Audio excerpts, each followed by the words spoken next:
So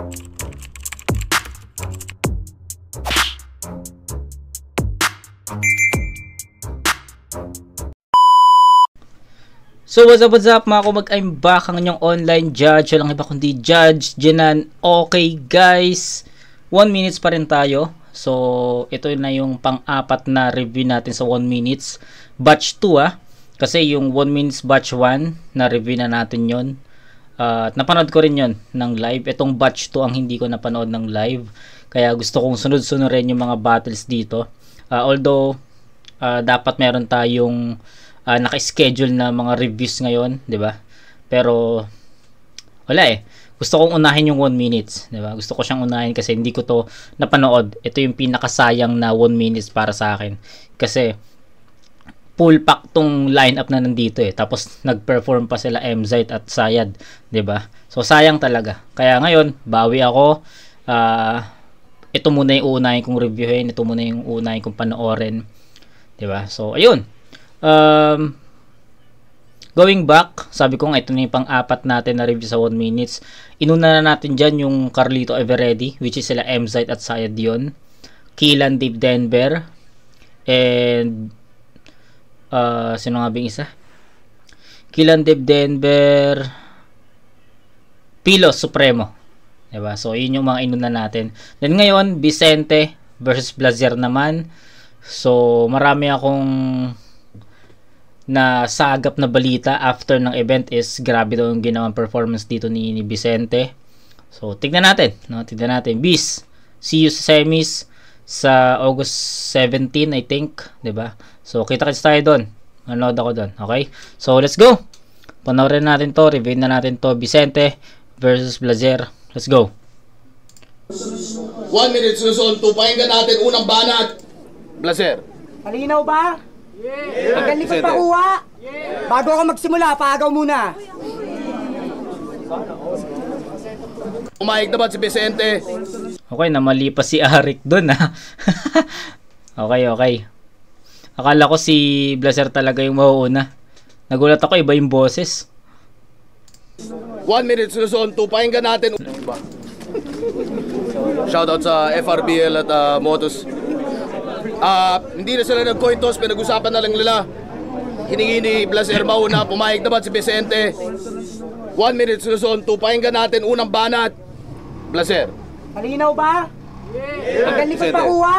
Yeah. Bago ako magsimula, paagaw muna. Siya si Ken Buenaventura. Porket Ken kilala ng Street Fighter, ulula, sarap bugbugin itong gusgusin. Tinanong ko si Ari kung pwede ko siyang suntukin at comboin. Sagot niya, Shoryuken. Siya ay proud to rescue yun. Shoryuken. So di ako masyadong fan ng Street Fighter, pero naglalaro ako nun dati sa yung Marvel vs Capcom, I think. Nakalimutan ko na. So yung Shoryuken is yun yung pinaka super ni Ken sa laro na yun, no. So alam ko, 'di ba?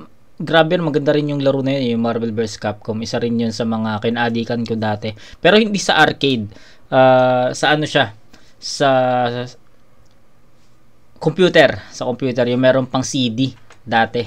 So bibili ka pa ng CD para malaro mo yung game na gusto mo dun sa PC, no. So ayun yun. Doon ko nalaro yung Marvel vs Capcom.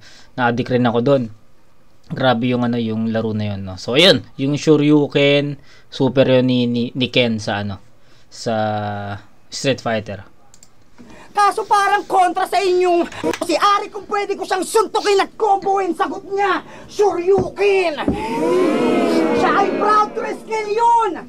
Kaso parang kontra sa inyong fraternity, Chong. Kasi pag sinearch yung FB name ni pare ang lalabas, Blazer de Leon. Pues wala nang ibang hayop pang matitira sa round kahit gumawa ka pa ng bagong account. Kasi pag sinaba ko tong Triskelion right na 6 feet, Chong, you see him lion, the ground is valid sa ground. Yeah, hindi ko na kailangan ng Lion the ground, tsaka lion, nilaro niya yun, no. Ayos yung grabe yung mga wordplay naman ni Vicente dito. Ilang minuto pa lang. So 30 seconds pa lang nga, oh. Grabe na yung sunod-sunod na wordplay, haymakers na punchlines na na-generate ni Vicente dito. So, grabe, sobrang dikit-dikit ng overflow bagong account kasi pag sinaba ko tong 3 kilyon right na 6 feet yung you see him lion the ground is bagong sa clown. Galing nun. Hindi ko na kailangan ng overtime o wala ng pahinga. Siya'y tinarantado lang hiya kasi kahit mismong Labor Day nung Mayo 1 tinatrabaho pa kita. O ano, pasok ba? Let me settle blast. Ako yung may bigger chance kaya patuloy na nag-e-enhance ikaw. This could be your first and last pero depende sa inyo yun. Kung hahayaan nyo ba siya magkaroon ng second chance kasi kasabayan mo sila Emzite at ilang old dito sa liga. Aminin mo na kung di dahil sa motos kinangina mo ka di ka pa rin maiispatan ni Enigma. Pero malakas daw sa Christian tong idol nyo. Kaso waking binali ang prophecy. Katulad ngayon, makikipagsagutan siya sa God. Kita nyo naman tong blasphemy. Bakit na kapag 1 minute, parte na ng flip top? Nyak! Ito yung mas nakakatakot na baka hanggang dyan ka na lang makakaabot. You're representing Pililya, pero Pilila nga makakapasok! Galingan mo! Tang ina. Galingan mo! Oh, tang ina, may pahabol pa na galingan mo. Gusto ko yung representative ng Pililya pero pili lang yung makakapasok. Putragis na yan. So, iniisip ko kung ano kayang pakiramdam, no? Kung umattend ako ng live neto, kung nanood ako ng live. Grabe naman yun, bis. Actually, nasabi ko na yung mga gusto kong sabihin no, habang nag-i-spit si Vicente. Umpisa pa lang, andun na yung, kita mo na agad yung energy, no? Hindi nag-start si Vicente ng mahina dito. Wala siyang sinayang na segundo. Diba? Wala siyang sinayang. Kitang-kita nyo naman, no? Na grabe yung mga haymakers, grabe yung mga punchlines, grabe yung mga wordplays, dikit-dikit, no? Yung nagsimula si Vicente dun sa pangalan ni Blaser na Kenneth Benaventura ata yun or something. Tapos Shoryuken, tapos Triskill yun. Pag sinearch yung pangalan, Blaser de Leon, di ba? So, Lion the Ground. Ang daming tumatak, no? Ang daming tumatak sa sa isip ko na mga linya ni Vicente. Ano pa? Yung Pililya, pili lang yung makakapasok. Tangin nang yan. Grabe yon, bis. So, yung performance ni Vicente dito, it's too much, no? Nakakabitin yung 1 minuto, no? Kasi isipin nyo, parang almost 1.5 ata lang yun, no? Isipin nyo kung 2 minutes or 3 minutes tayong makakinig ng ganong kalalakas na linya kay Vicente, putya. 'Di ba? So, kung gusto nyo naman makarinig ng ganong klaseng Vicente, for sure, yung laban niya kay Pilos, ganun yun. So, panoorin nyo yun, punta tayo, manood tayo doon, mag-appearan tayo doon, August 17, diba? So, pin-promote ko pa yung laban nila, diba? So, ayun, kita-kits tayo doon, ha? Punta ako doon. Pero, going back, Vicente sa round 1, it's too much, putya. Tinig!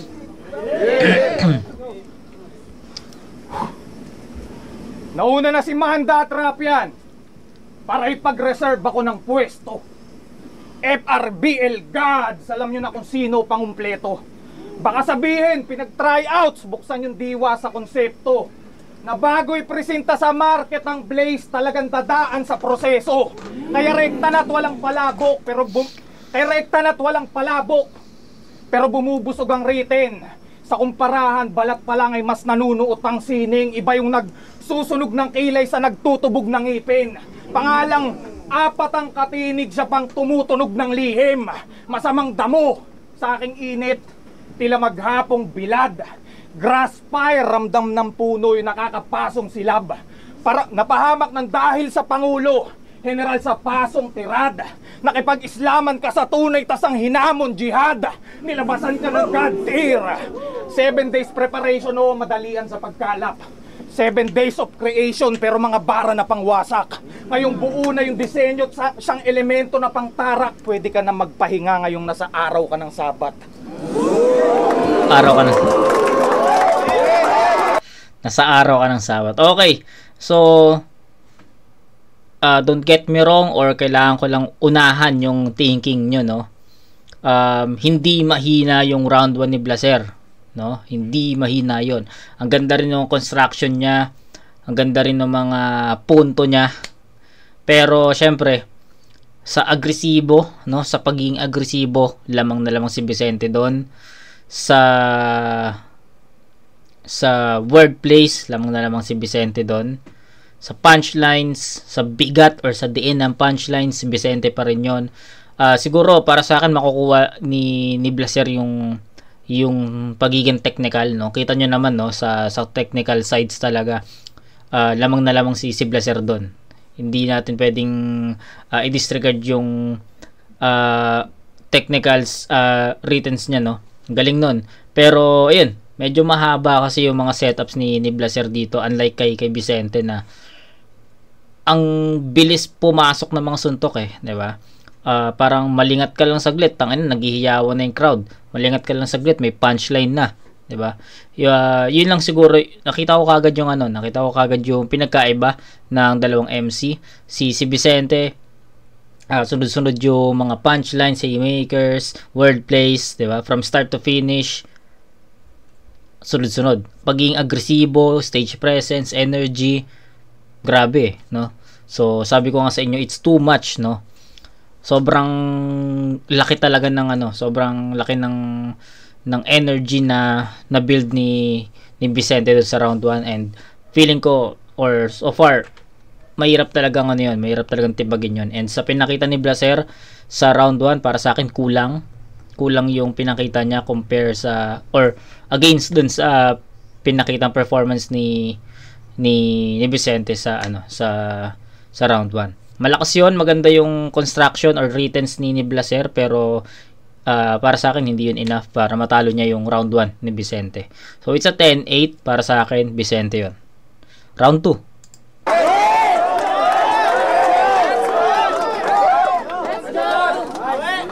Yung anak mo!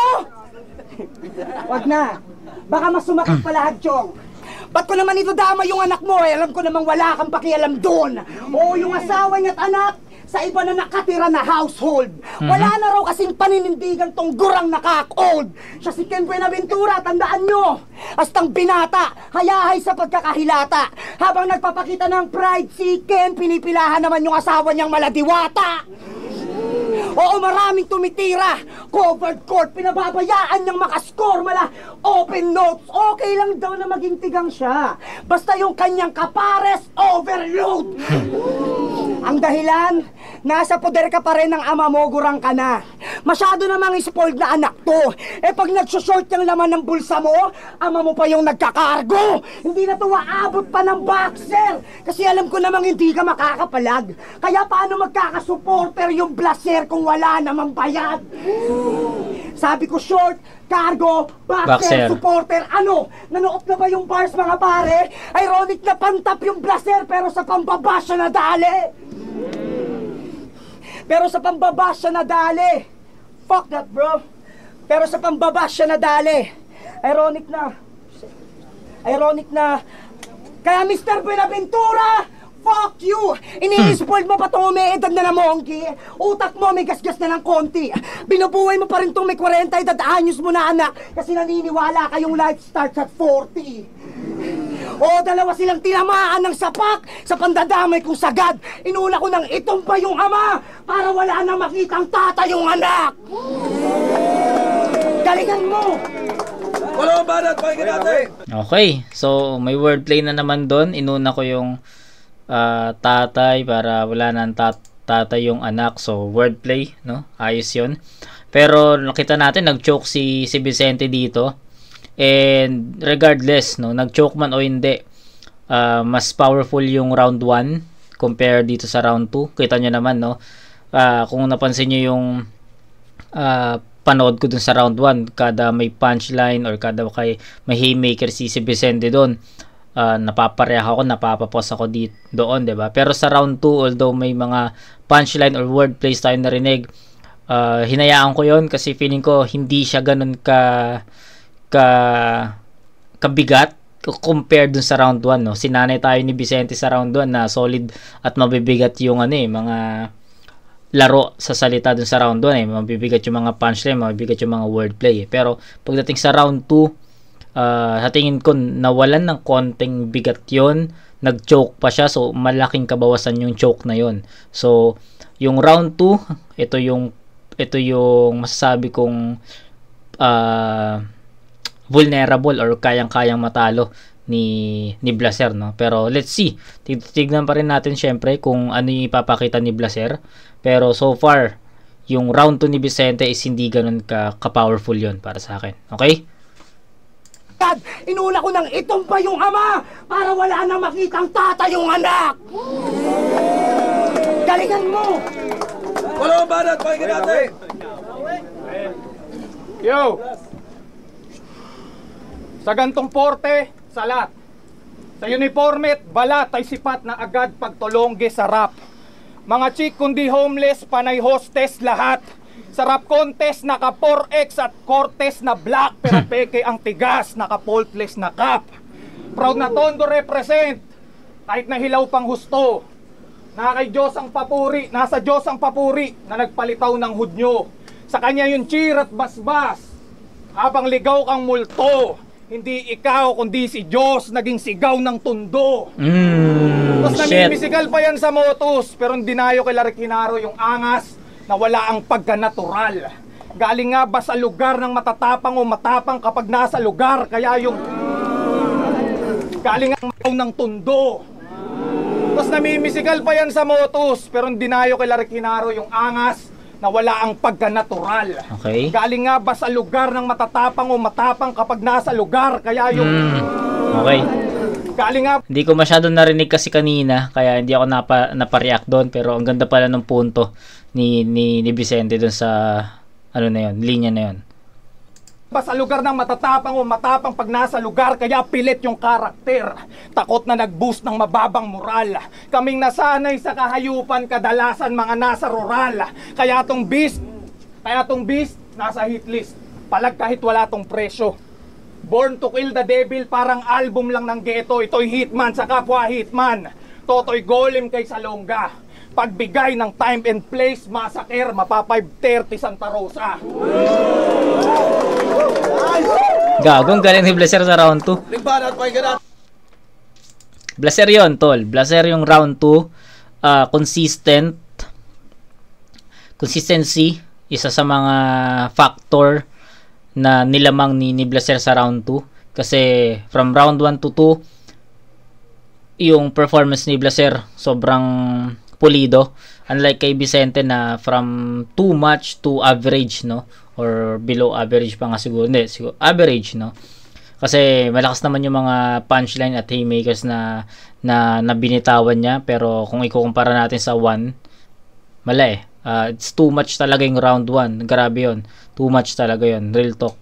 Pero pagdating sa round 2, kumonti yung energy. Pero andun pa rin naman yung punchlines, no? Tas nag-choke pa siya. So malaking malaking factor para bumaba yung round 2 ni Vicente. Pagdating sa round 2 ni Blaser, still ganun pa rin, technical, mahabang para sa akin andun pa rin yung setup na mahaba, pero ang maganda lang sa round 2 ni Blaser is understandable na yung iba, na may mga magaganda siyang setup, may mga magaganda siyang punchline, masasabi mo na pasok talaga kay Vicente. So yun, hindi ko na isa-isahin yung mga linya ni Vicente, ni Blaser dun sa round 2, pero so far kay Blaser yung round 2, bibigay ko yun kay Blaser sa score na yung ang hirap ng scoring, kasi gusto kong bigyan ng 8 points si Vicente, pero dahil nag-choke siya, medyo matagal din yung choke niya, di ba? Still 1 minute round to, yung ganun kahabang choke is sobrang ano yun. Sobrang malaking factor yun. Kaya bigyan natin ng 7 points si Vicente doon. Pasensya na, Beast. Pero ayun.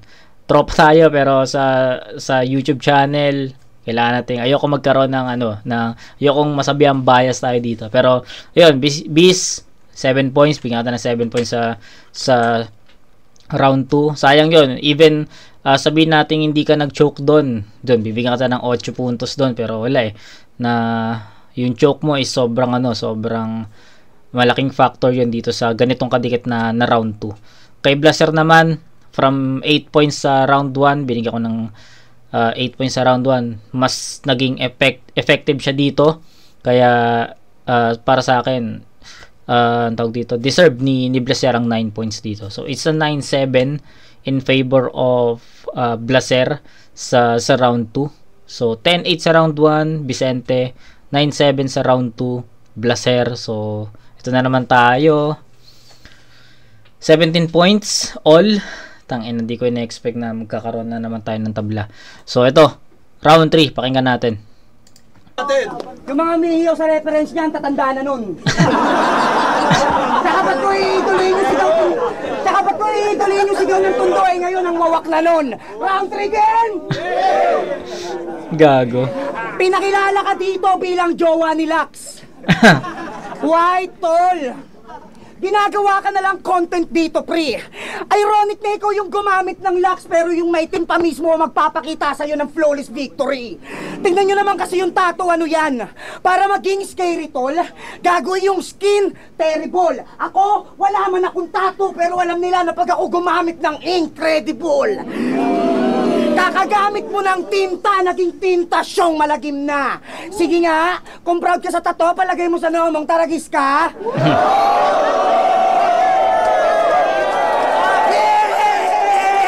Na-promote pa yung takoyaki. Takoyaki yung taragis, di ba? So, yun, sa mga sumikat yun lalo nung April Fools ata yun. Yun may nagpatawag dito sa noon ng taragis, no? So, kung mali man ako, basta yun yung naalala ko no? Yun yung naalala ko. So, correct nyo na lang ako kung mali ako. Sige nga, kung proud ka sa tattoo, palagay mo sa nomong taragis ka.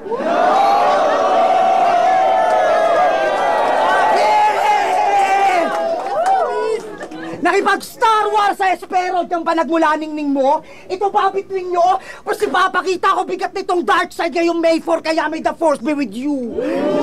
Proud kang 1 minute ka na, Chong? Pwes, ikay mali ng panahon. Araw ko to at walang pakinabang tong blazer. Iba yung init ko ngayon. Sisiguraduhin kung di ka na makakaporma ngayon, lalo't sa akin pahumantong. Okay, yung blazer tapos iba yung init ko ngayon. So hindi ko alam kung sino yung kalaban ni Blaser doon or hindi ko na maalala, pero yung linya na yun na iba yung blazer tapos iba yung init ko ngayon. Parang narinig ko na yun sa ibang battle or di ko alam kung kaninong MC Basta parang narinig ko na yung ganong reference. Yung iba yung init, blazer, blazer iba yung init ko ngayon. Yun, narinig ko na yun. Pero di ko alam kung kanino ko na narinig Proud kang 1 minute ka na, Chong? Pwes, ikay mali ng panahon. Araw ko to at walang pakinabang tong blazer. Iba yung init ko ngayon. Sisiguraduhin kung di ka na makakaporma ngayon, lalo't sa akin pahumantong. Alam nyo namang hindi mag-fit in yung blazer sa gantong klaseng okasyon. Kasi ito yung pasabog ko sa nagsabing dinamit ang expectation. Ano, kamusta, brother? May pa-blazer ka pang nalalaman, di ka naman tinukod sa battle. Kaya kahit di na magsutin tayo tong stupid guy, may dusa pa yung kasabay. Inadya niyang ibigay yung blazer ngayong May 4 kasi may formal na mamamatay. Let's go! Oo, motos ang pinasok! Flip! Hindi! Salamat, Sight! Salamat, Arik! Sa chance ang binigay! Sa dating bata na nangarap, nag-ipon at naghintay! Hanggang maisigaw ko ngayon sa harap niyo lahat ng flip-top magiging! Putang ina!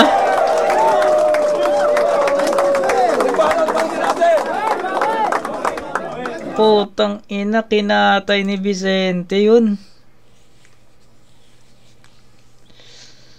Fuck.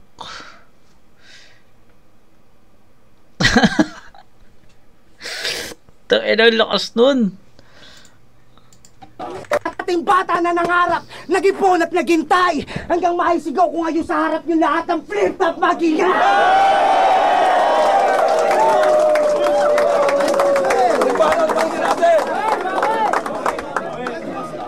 Tangina ka. Tangina, speechless doon, Vicente. Tangina. Speechless, man, speechless. Grabe yung energy ni Vicente doon. Tangina, lakas nun. Actually, wala talaga ako masabi. Puta, blaser muna tayo. Puta na, grabe yun.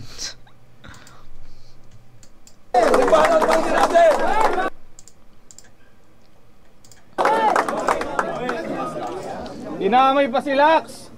Ay na, pambobo na estilo. Obe, ano masasabi mo rito? Ano naman kung naging jowa ko siya? Eh, patay. At yung lalaki ko gwapo. O sino dito mas gwapo kay Blaser? Wala! Apagpakit yung gago! Yo! Gago, makit si Lax, gagi.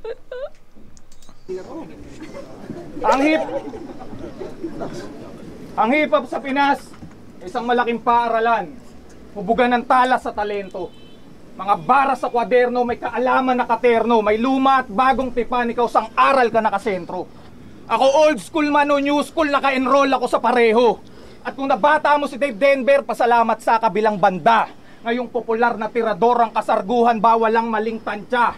Walang kaba sa pagtumbok pagkat sanay maging asta.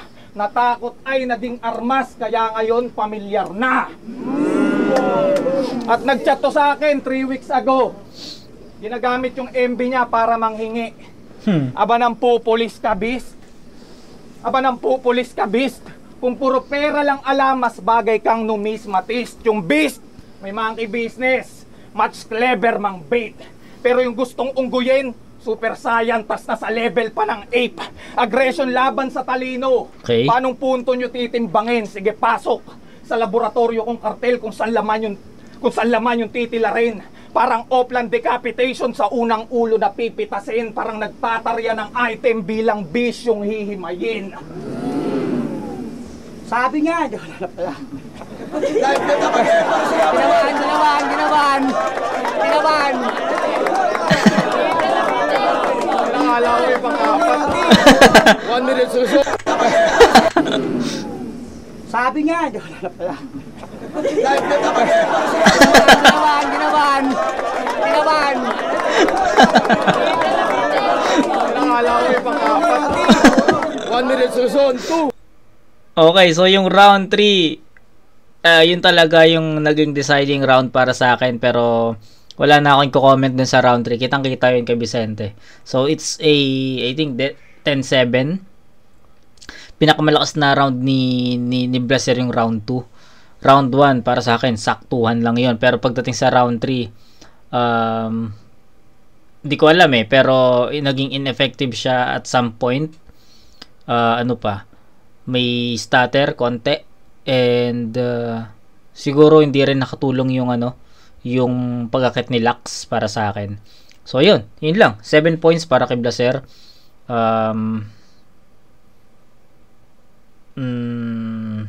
Kay Vicente, tangina, wala na ako i-comment doon. Ocha, panoorin nyo na lang yung round 3 ni Vicente. 10 points yun, perfect. So ayun, I think 27 kay Vicente. Tapos kay Blaser is 8, 9, 17 plus 7, 24. So, ayan. 27 to 24. 1 and 3 Vicente, 2 Blaser. Pero, di naman natin maririnig yung judges dito. Pero, ayun. Sa tingin ko, 1 and 3 Vicente yun. Vicente versus Blaser. Mag-i-ace pang best para sa kanilang pareho at para sa laban nila. Napaka-solid. Pangilang laban na ngayong gabi na para sa akin, panalo tayong lahat. Pero ang boto ng hurado, 2-1, magigay para kay Vicente. Yo, Vicente, shoutout kasing... Tangina, 2-1, dikit. Floating Burger Coffee Shop, Manila Life Floating, Ari Cyrax ng Sorsogon, Malcon Johan sa Airpat Tumalakas, Major Kelvin Galang, pamilya ko sa Bastesan Dico, Christina Kaaway, Sundays Rooms, Boss Gerald, Triple J Drop Point, paring Joseph Tatay Lane, 4 Aces Gadget, paring Erwin Northside, Jonel JM Dongge, Tropang Pali, Tropang Vista, shoutout sa Slamdi at Haga, at sa mga sumamat na niwala, maraming salamat. Congrats kay Vicente, shoutout muna. Blaze Apparel, 639 ni Boss Robert. Boss, miss ko na puwet mo. Gabs Backyard, Kalaus Pansiteria, sa kasama ko kay Tolitz, Legit TV PH, Jack and Jill ng Kalantas Youth Club, paring Jabo, Brad Anthony Santos, sa Tao Gamma P ng University of Rizal System Pililla at buong Pililla Council.